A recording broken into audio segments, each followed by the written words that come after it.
Hello friends, welcome to Simple Cooking Tamil. நம்ம இன்னைக்கு பார்க்க போற ரெசிபி ஸ்பானிஷ் ஆம்லெட்.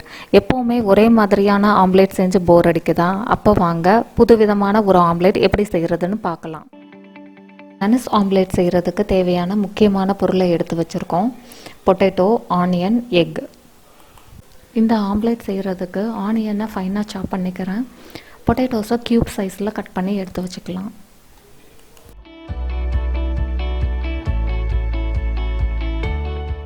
இப்போ கடாயில் 3 டேபிள் ஸ்பூன் ஆயில் விட்டுருக்கேன்.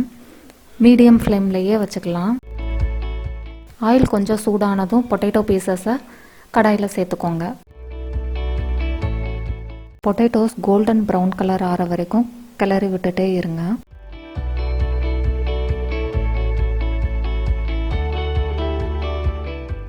இப்போ பொட்டேட்டோஸ் ஆயிலில் நல்லா ஃப்ரை ஆகி கோல்டன் ப்ரௌன் ஆகிடுச்சு. உள்ளே நல்லா சாஃப்டாகவே குக் ஆகிருக்கு. இந்த ஸ்டேஜில் நம்ம கட் பண்ணி வச்ச ஆனியனை இதோட சேர்த்து கலந்து விட்டுக்கலாம்.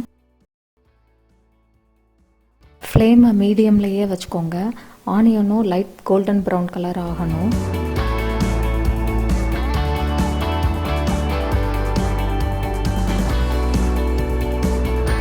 பொட்டேட்டோஸும் ஆனியன்ஸும் நல்லாவே குக் ஆயிருச்சு. இப்போ ஸ்டவ் ஆஃப் பண்ணிக்கலாம். இப்போ ஒரு பவுலில் 3 எக்கு உடச்சி ஊற்றிருக்கேன். எக்கில் தேவையான அளவு சால்ட் அண்ட் பெப்பர் சேர்த்துக்கோங்க.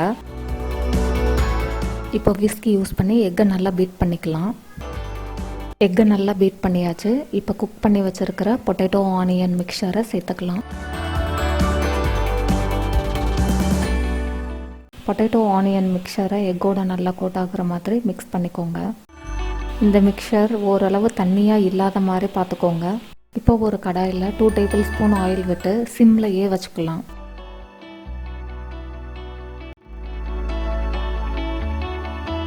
எண்ணெய் லைட்டாக சூடானதும் ப்ரிப்பேர் பண்ணி வச்சுருக்கிற எக் மிக்சரை கடாயில் சேர்த்துக்கோங்க.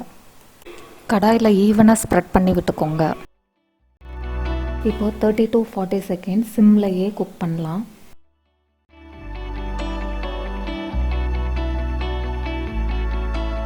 செகண்ட்ஸ் ஆயிடுச்சு. எக் நல்லாவே கோல்டன் ப்ரௌன் கலரில் குக் ஆகிருக்கு. இப்போ அது ஒரு பிளேட்டுக்கு ட்ரான்ஸ்ஃபர் பண்ணி ஃப்ளிப் பண்ணி போட போகிறேன். ரொம்பவே கேர்ஃபுல்லாக பிளேட்டுக்கு ட்ரான்ஸ்ஃபர் பண்ணணும். அதுக்கப்புறம் பிளேட்டில் இருந்து நம்மளோட பேனுக்கு ட்ரான்ஸ்ஃபர் பண்ணணும். பிகினர்ஸ் இந்த ரெசிபி ட்ரை பண்ணால் உங்கள் கடாயை விட பிளேட்டை கொஞ்சம் பெரிய சைஸாக எடுத்துக்கோங்க. ஸோ ஆயில் ஸ்பிட் ஆனாலும் உங்கள் கையில் விழுகாமல் இருக்கும். அதே மாதிரி அகைன் 30 to 40 செகண்ட்ஸ் வெயிட் பண்ணுங்கள் இன்னொரு சைடு குக் ஆகுறதுக்கு.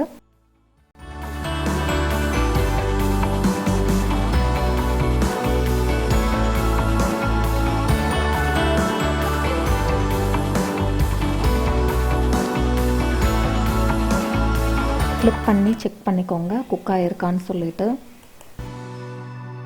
ஸ்பானிஷ் ஆம்லேட் சூப்பராக ரெடி ஆயிடுச்சு. இப்போ பிளேட் பண்ணிக்கலாம்.